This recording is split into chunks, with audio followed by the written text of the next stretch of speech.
पापा, बोलो बेटा।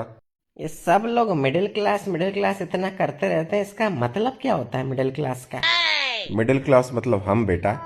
हाँ नहीं, वो तो पता है कि हम मिडिल क्लास हैं, पर इसका मतलब क्या एग्जैक्टली? हम मिडिल क्लास कैसे हैं? विस्तार में बताता हूँ चलो तुमको। देखो बेटा, एक बार एक गांव होता है जिस गांव में 3 लोग रहते हैं। एक का नाम होता है गरीब, एक का नाम होता है मिडिल क्लास, एक का नाम होता है अमीर।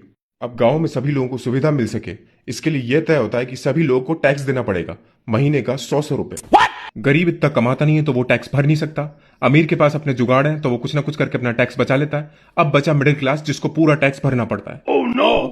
फिर तो मिडिल क्लास को पूरी सुविधाएं मिलती होंगी ना पापा, क्योंकि वो पूरा टैक्स भर रहा है। नहीं बेटा, सुविधा मिलती है गरीब को क्योंकि वो गरीब है, और अमीर को क्योंकि उसके पास ताकत है। तो हमें क्या मिलता है पापा? बेटा, हमें मिलता है एक सर्टिफिकेट कि हम गरीब और अमीर दोनों के अन्नदाता हैं।